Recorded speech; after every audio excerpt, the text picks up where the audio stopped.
1. This is Real Talk with Matthew and Champ or Microphone Checker. Which one are you going by now? You could call it Champion the Microphone Checker, I guess you say. Little slash. Yeah, he's got this light on us like we get interrogated by the police or something.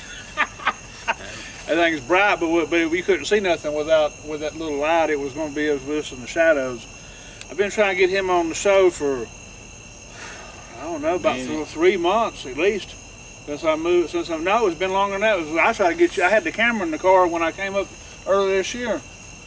Was that back in the spring then? It was something like that. It was March, I think it was March or April or something.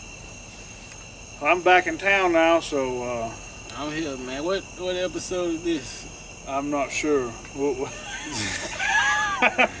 This is the Champion episode. Yeah, it is. I had my buddy Tiero on a couple of weeks ago. I think he's going to do another show, and so I met Champ probably around the year 2000 in a rap studio across the tracks from over here. Triple X, and they had a group called Black Herd. I was also messing around with the studio with Mike Fresh, and I've been trying to get Dietrich on. I think he's camera shy or something. I think you've been acting like you've been camera shy.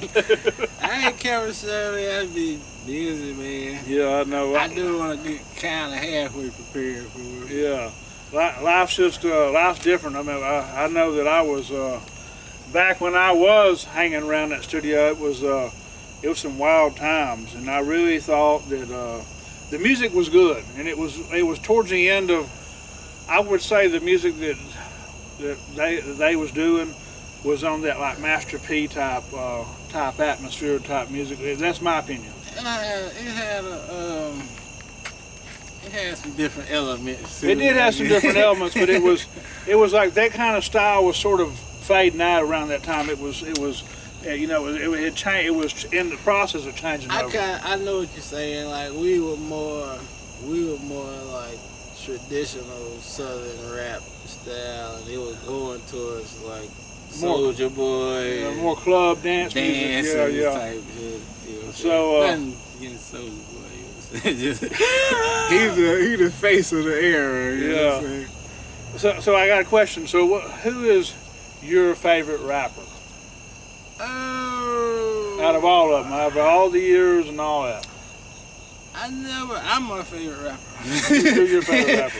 I never had a favorite rapper. Never.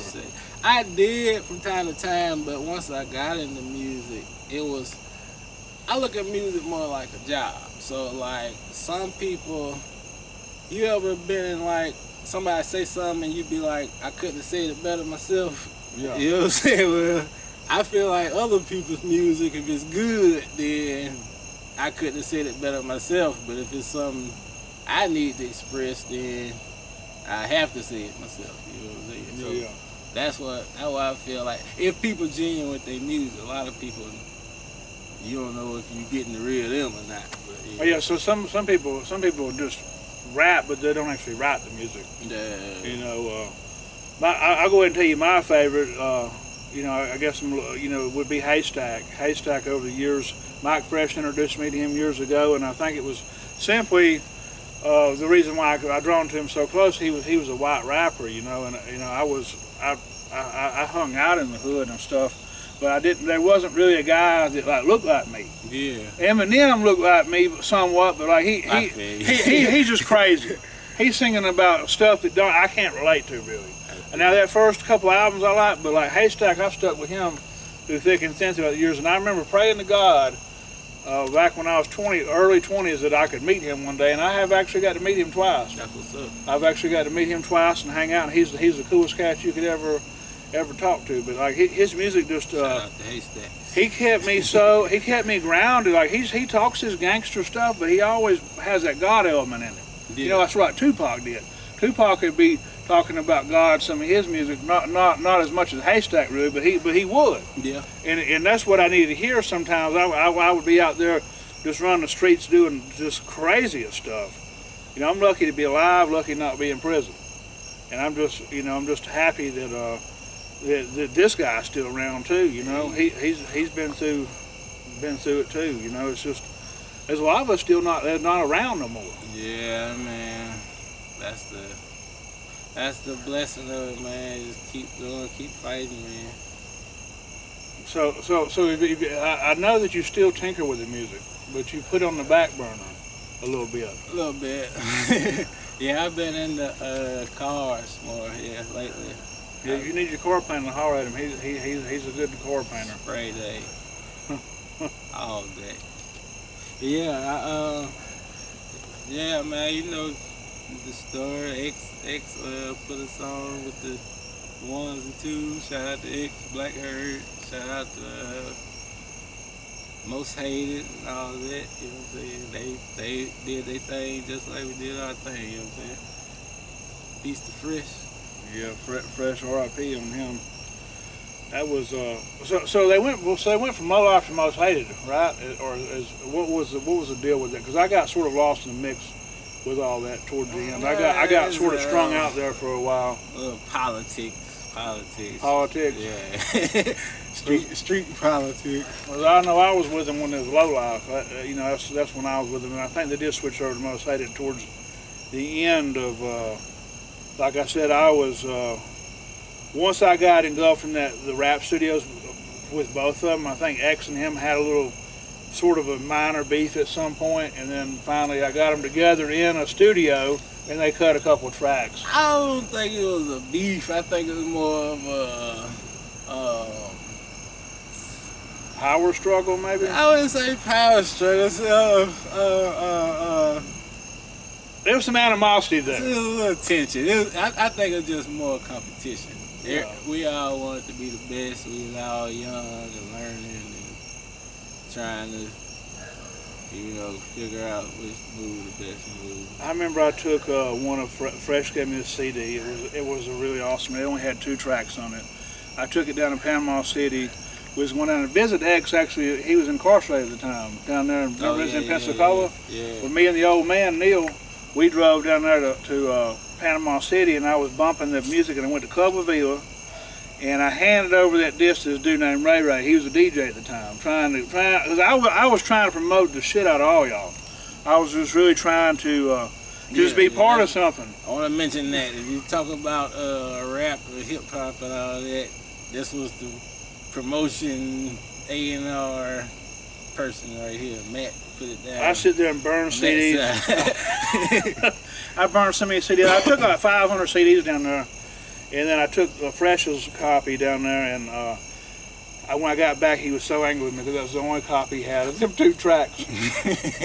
You gave it to the DJ? He gave it, yeah, I gave it to a DJ that probably didn't even do nothing with it, you know? Yeah. I wrote Fresh's number on it, wrote my number on it, and no telling where it's at, but I still remember some of the lyrics to one of them songs. It was just really something special, and I wish that, you know, I had done something different, but I didn't. He didn't say, "Hey, this is the only copy. Be very careful with it." You know, you think you'd have been. I think D-Ray was in the car with him when he gave it to me.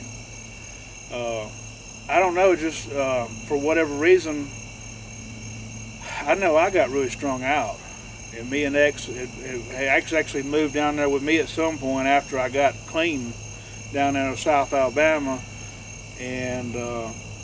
He wasn't doing, I don't really know exactly what was going on with him, but he just didn't have his stuff together, his priorities together. Like, he came in with a broken computer and stuff, and we tried to make something happen, and me and him got into some kind of stupid little argument, and like we didn't talk for like a year, and then I've talked to him since, but then I don't know, something happened last year. He was in Las Vegas trying to cut a deal with what was that, the Dog Pound, or the Dog Pound, or Death Row. Yeah, Death Row, or Dog Pound bought Death Row out, didn't they?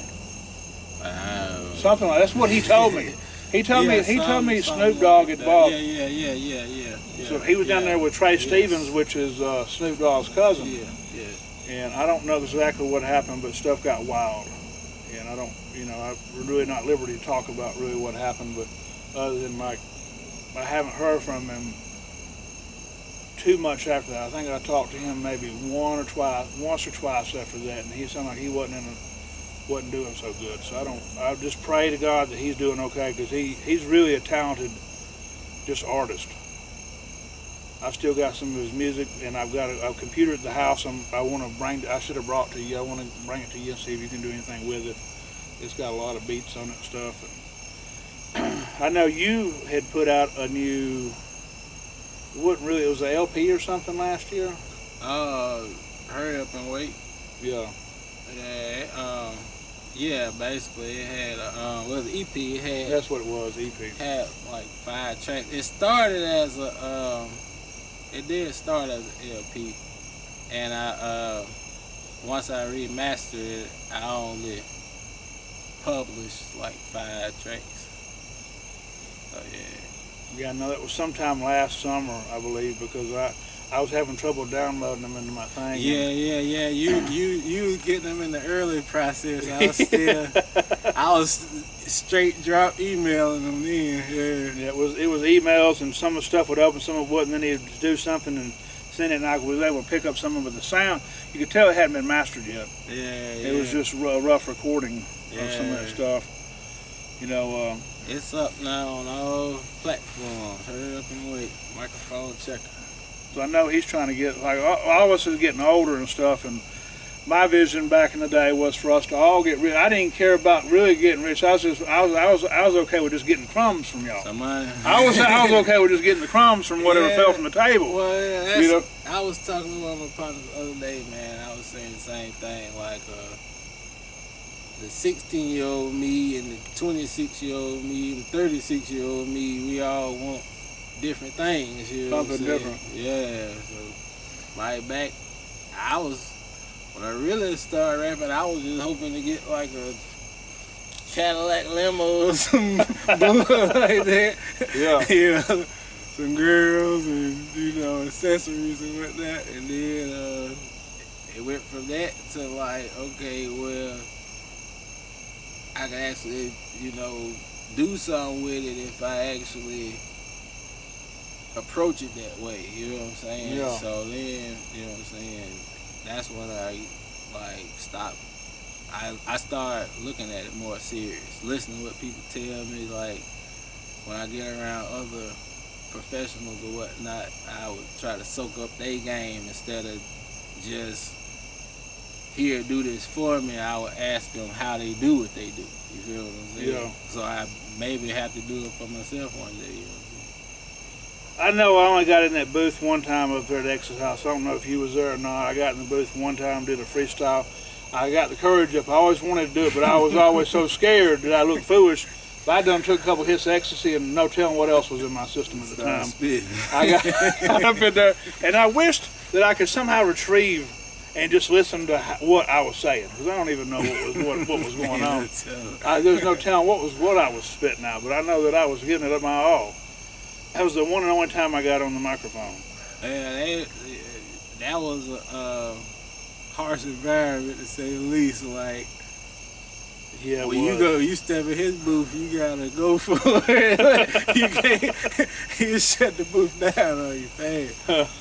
X didn't play about it. I didn't get the booth shut down on me that day, but I know his grandma walked in there one time. I had like an ounce of reefer.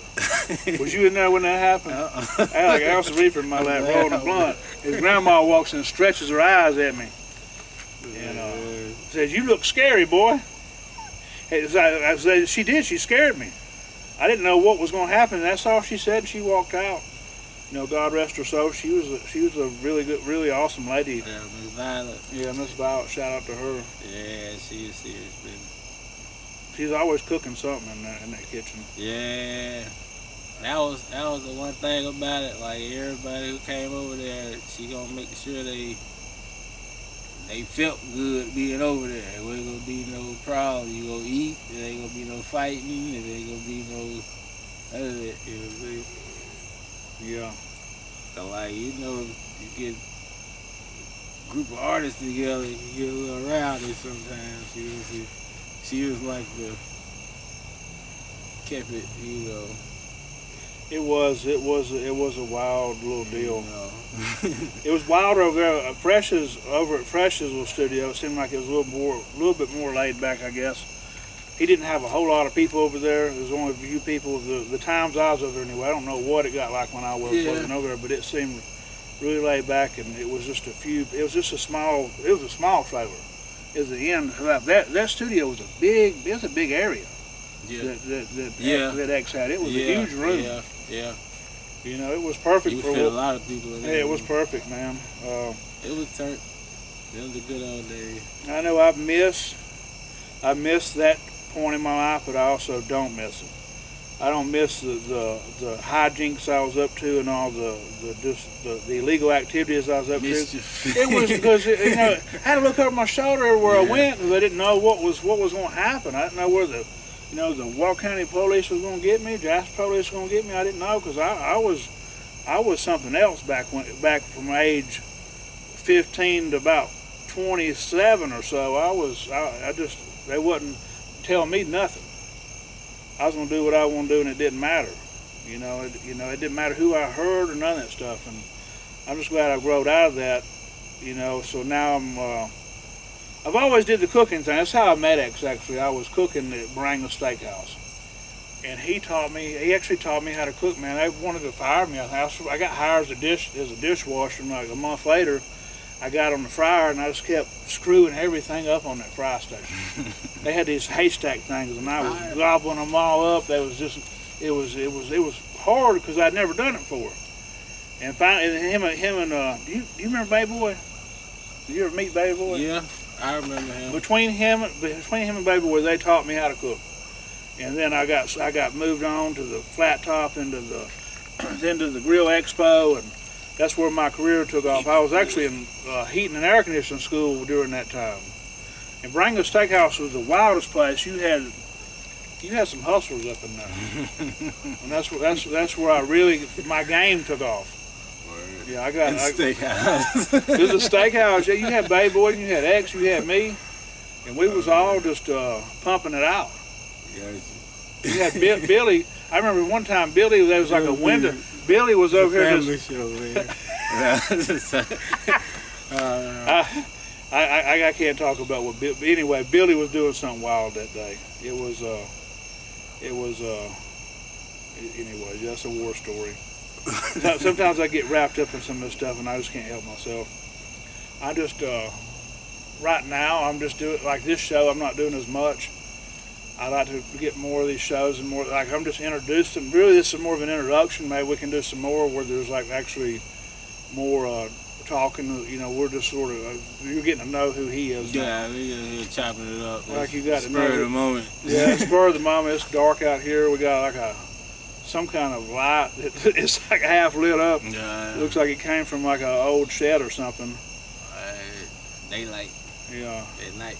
So we're getting it done though, but so I'm doing the cooking shows, I'm doing this show, and I do my Jesus videos and stuff. I know I don't try to push that Jesus stuff on nobody because I know that everybody's not. Everybody ain't really into that. I know you was Jehovah's Witness. Are you still Jehovah's Witness? My family is. Some of the things that I do. I don't want to reflect them on them, so yeah. You know what I'm saying.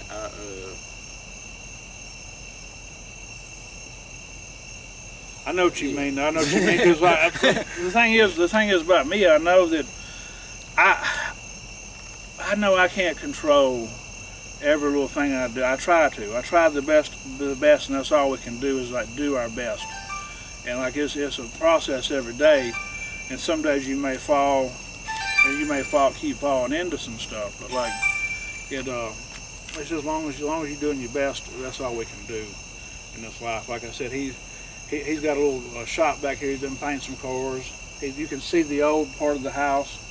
He's got some new, nice siding right here, man. Like this house really looks. I'm really excited to see what it looks like once he gets finished with it because the living room. It's got like vaulted ceilings or something really crazy looking there, like modern looking. What they call tray ceiling.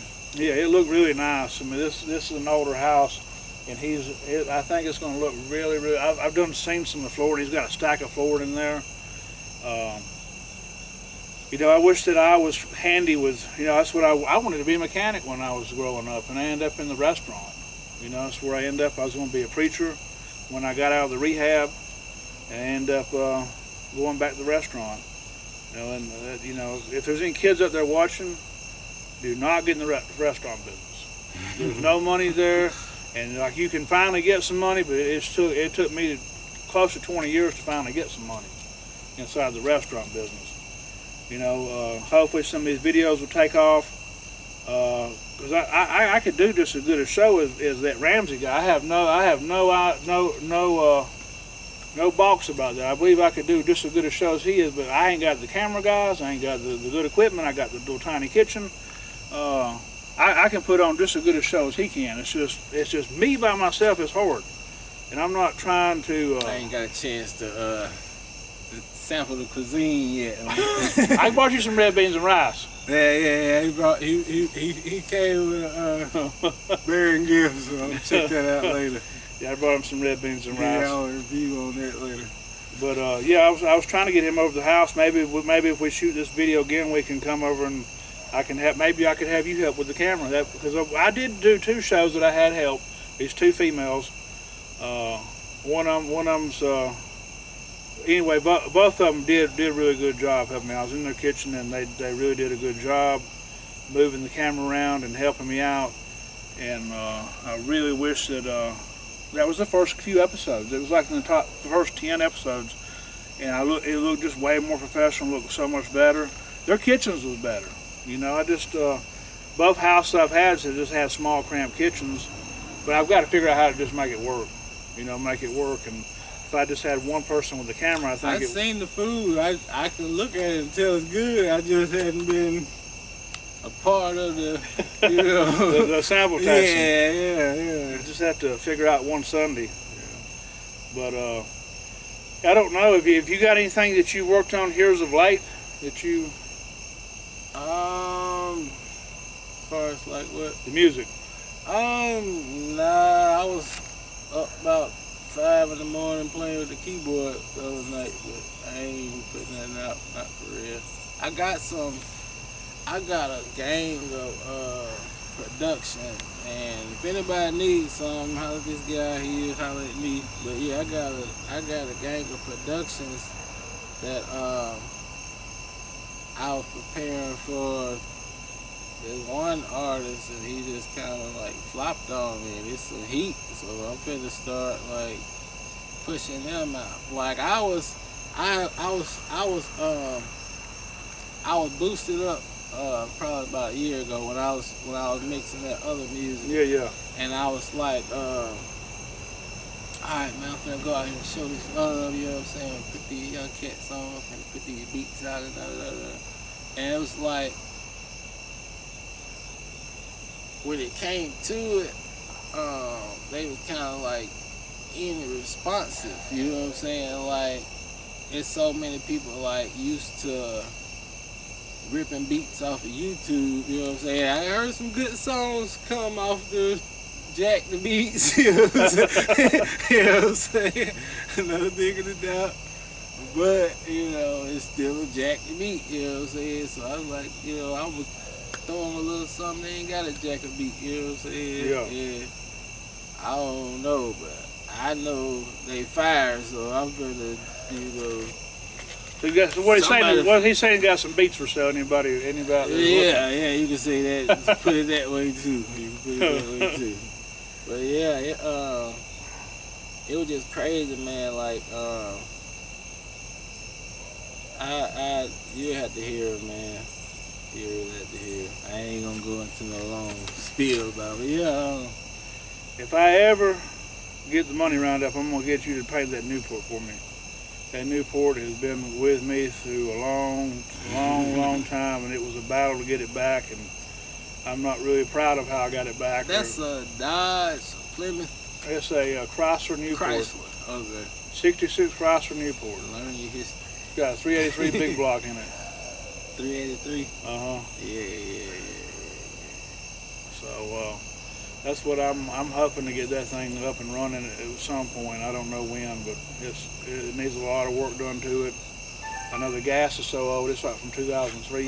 Dad said the gas is green in it. It must have some algae or something growing in it. I'm not sure.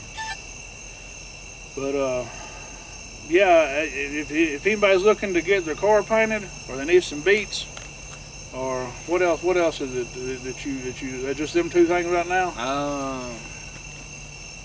Yeah, pretty much. Car painter beats, holler at this man. If you want on the show, holler at me.